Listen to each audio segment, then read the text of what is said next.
Hello everyone, this is Jordan from Jay's Mindscape, and today we are going to be talking about the story of Zeus and Hera. So, I have mentioned them, I think, multiple times, and how they are probably my least favorite couple out of all the gods and goddesses in Greek mythology, because they are probably the worst. They just all around don't get along. The relationship is very toxic, and it's a big yikes for me, fam. So, let's talk about why it's toxic, why it is the way it is, and how it got there.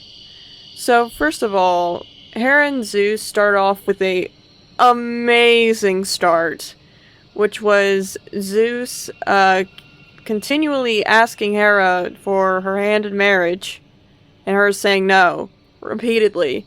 You want to marry me? No. Would you please consider? No. So, Zeus was like, okay, fine. I'll just trick her into marrying me. So, you know what he did? He decided to transform himself into a tiny little bird that's all helpless and shit, and is like wet from the rain and stuff. And Hera saw the thing, took pity on it, and was like, okay, I'm gonna help it. And she puts it in her quote unquote bosom. I don't know what that means. I have looked at 3 different sites, and it keeps saying bosom. And every time I hear the word bosom, I think of titties. So I'm assuming she put the bird in between her titties and called it a day. And then Zeus decided, hey, I'm going to transform back now, and transformed back. And Hera just immediately fell in love with him. I don't know how, I don't understand why, but there you go. That's how they got together. It's one of the most anticlimactic stories compared to Psyche and Eros and Hades and Persephone. Oh my god. There's also one version where it said he ravished her, and that's a fancy term for God, I hope that's not the case, because holy shit, what the fuck, Zeus? But that's not the first time I'm saying, what the fuck, Zeus? So there you go. Let's talk about their wedding. So the wedding was like a huge deal because they never really had one before then.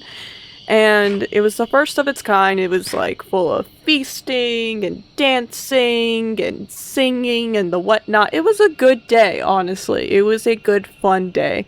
The wedding night, however, lasted 300 fucking years. What kind of stamina bullshit is that?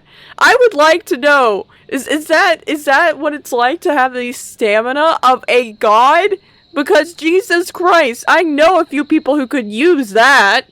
So anyway, they had 3 kids. Hebe, or something like that. Ares, Elithia?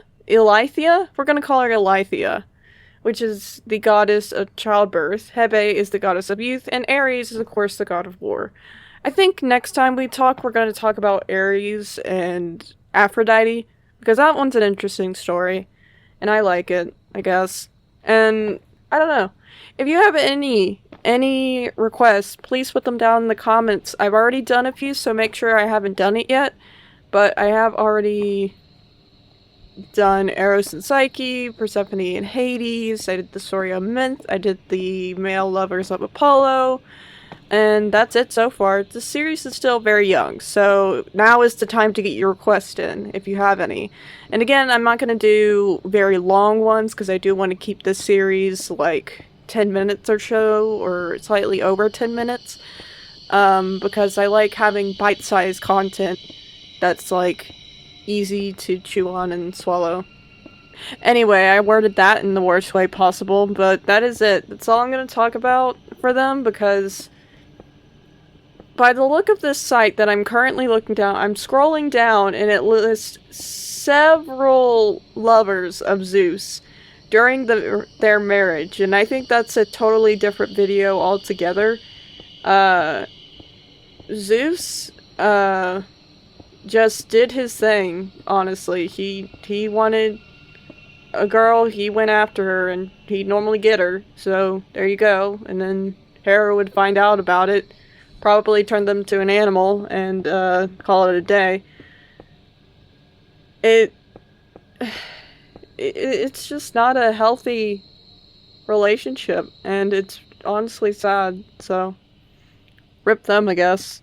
But yeah, that's it. Again, get your request in, like, favorite, and subscribe, all that wonderful jazz, and I will see you guys in the next video. Bye, guys.